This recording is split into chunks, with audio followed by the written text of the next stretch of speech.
The live TV, सच सबसे आगे।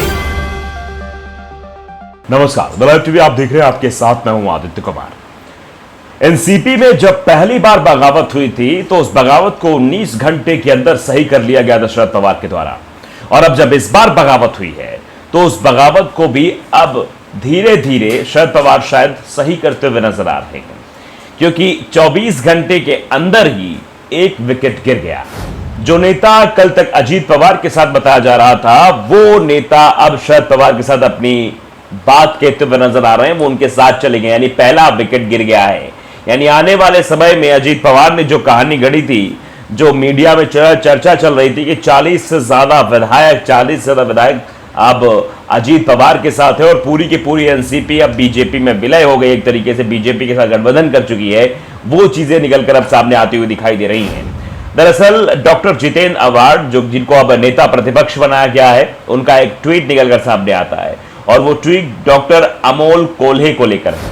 अमोल कोल्हे जो कि उधर चले गए थे, यानी अजीत पवार के साथ चले गए थे, अब शायद अमोल कोल्हे को अपनी गलती का एहसास हो रहा था, तो उन्होंने ट्वीट क्या किया कि जब दिल और दिमाग में जंग हो तो दिल की सुनो।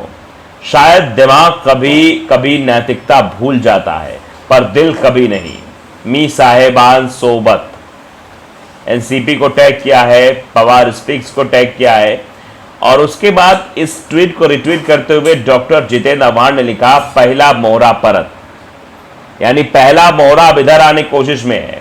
न्यूज 24 ने बाकायदे स्क्रीनशॉट को ट्वीट करते हुए लिखा है कि जितेंद्र आव्हाड का दावा, अजीत कैंप के सांसद लौट आए हैं, यानी अजीत कैंप के साथ जो सांसद गए हैं वो अब फिर से शरद पवार कैंप में आ रहे हैं, उनकी वापसी हो रही है। अमोल कोल्हे के ट्वीट पर कमेंट करते हुए जितेंद्र आव्हाड ने लिखा, पहला मोहरा आ गया है, यानी पहले मोहरे की वापसी हो गई है। अजीत पवार हैशटैग चलाया है, और अजीत पवार डॉक्टर अमोल कोल्हे का ये ट्वीट, अब आप समझिए किस तरीके से ये चीजें निकलकर सामने आती हुई दिखाई दे रही हैं।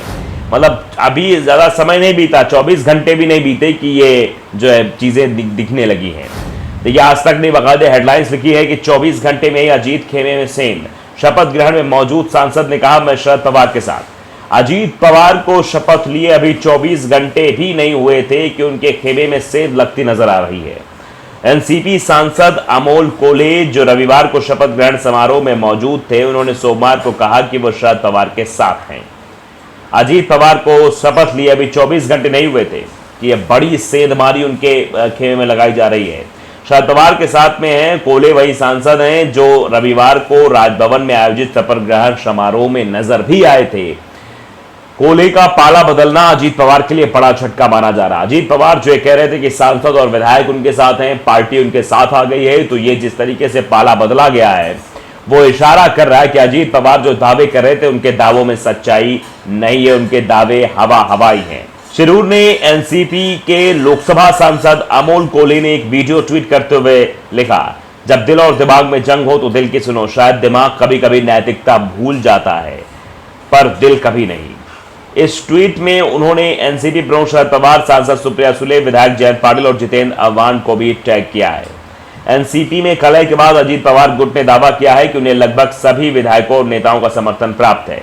अजीत पवार ने कल अपनी प्रेस कॉन्फ्रेंस में भी यही बात कही, लेकिन असल में कई विधायक और नेताओं ने शरद पवार के प्रति समर्थन भी जताया, और कुछ ने अभी तक कोई फैसला ही नहीं लिया है, मतलब फैसले को ठंडे बस्ते में डाल रखा है। अगर अजीत पवार को पार्टी के 1/3 विधायकों का समर्थन मिल जाता है तो उनके लिए पार्टी और सिंबल पर दावा करना आसान हो जाएगा, इसलिए दोनों गुटों की ताकत यहां महत्वपूर्ण भूमिका निभाएगी। अभी तक की स्थिति क्या है, ये जरा समझने की कोशिश करते हैं। अभी तक जो स्थिति नजर आ रही है उसके मुताबिक अजीत पवार को समर्थन देने वाले विधायकों की संख्या 24 है, जबकि शरद पवार का समर्थन करने वाले विधायकों की संख्या 14 है। वहीं 15 विधायक ऐसे हैं जिन्होंने अभी तक कोई फैसला ही नहीं लिया है। उन विधायकों की सूची भी दी गई है जो विधायक मंत्री पद की शपथ जिन्होंने ली है। अजीत पवार बारामती से विधायक है, धनंजय मुंडे परली, छगन भुजबल योएल से, दिलीप वलसे पाटिल अंबे गांव से विधायक है, आदित्य तटकरे श्रीवर्धन से, हसन मुशर्रफ कागल से, अनिल पाटिल अमलनेर से, धर्मराव बाबा अत्राम अहेरी से, संजय बंसोड़े उद्रीद से। वो विधायक जिन्होंने अजीत पवार के प्रति समर्थन जताया, उन विधायकों के नाम भी हम आपको बता दें जिन्होंने अजीत पवार का समर्थन किया है। सुनील टिंगरे वार्ड गांव शेरी, सुनील शेलके मावल से विधायक हैं, अतुल बेंके जुन्नार से, अशोक पवार शिरूर से, सरोर अहिरे देवलाली से, नरहर जिरवाल डिंडोरी से, इंद्रनील नाइक पुसद से, किरण लाहमाते अकोले, नीलेश लंके पारनेर से, संग्राम जगताप अहमदनगर शहर से, शेखर निकम चिपलून, दंता भरड़े इंडापुर, अन्ना भंसोडे पिंपरी, मणिकराव कोकटे सिन्नर से, दीपक चौहान फलपट से।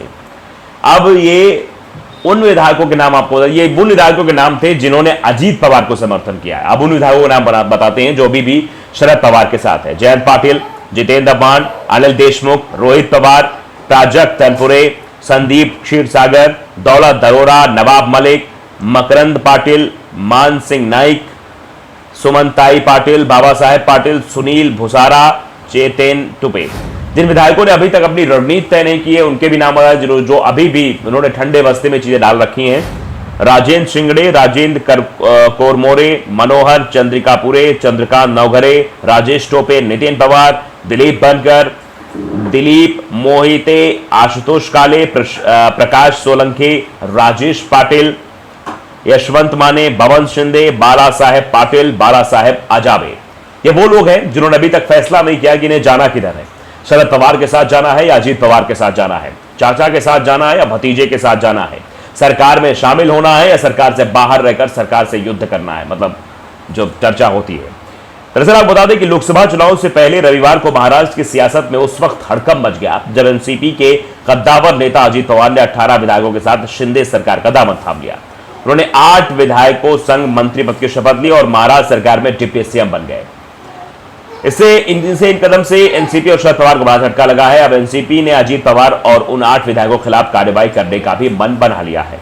उन्होंने शिंदे सरकार में शपथ ली है। ये पहले से तैयारी थी, प्रफुल्ल पटेल ऐसा बता रहे हैं। दरअसल ये बताया भी जा रहा था और कहा भी जा रहा था कि कोई चीज अचानक नहीं होती, उसकी स्क्रिप्ट पहले रची जाती है और जो स्क्रिप्ट रची गई थी वो साफ साफ दिखाई दे रही है। एनसीपी के कार्यकारी अध्यक्ष प्रफुल्ल पटेल ने कहा कि जो हुआ उसको लेकर पहले से ही बात चल रही थी और इसे लेकर प्लानिंग थी। उन्होंने ये साफ करने की कोशिश की कि रविवार को लिया गया फैसला सिर्फ सत्ता के लिए नहीं है बल्कि ये स्थिरता की बात थी और इसमें इसे कहीं अधिक ये फैसला महाराष्ट्र और राज्य के विकास के हित में लिया गया। आज तक से खास बातचीत करते हुए भी एनसीपी वर्किंग प्रेसिडेंट ने अजीत पवार के बगावती फैसले को लेकर अपनी राय पेश की और कहा कि शिवसेना और बीजेपी में कोई फर्क नहीं है। इसलिए कोई दो राय नहीं है कि कुछ समय से एनसीपी चर्चा जारी थी कि एनडीए में जाना चाहिए, इसलिए नहीं कि यह सत्ता की बात थी। शिवसेना और एनसीपी के साथ सरकार बनाना हमारा कोई नेचुरल अलायंस नहीं था। शिवसेना बीजेपी एक ही सिक्के के दो पहलू हैं। राजनीति में कम ज्यादा बातें नहीं होती। उस वक्त ऐसा हुआ, मेरे हिसाब से वो प्राकृतिक गठबंधन नहीं था। तो ये जो सुगबुगाहट दिखाई दे रही है, जो गर्माहट दिखाई दे रही है, ये इशारा कर रही है कि क्या अजीत पवार जो दावा तो 40 विधायकों कर रहे हैं, क्योंकि अगर 1/3 से ज्यादा विधायक अजीत पवार के साथ नहीं गए तो दल बदल का कानून उन पर काम करेगा और सभी विधायक अयोग्य घोषित हो जाएंगे।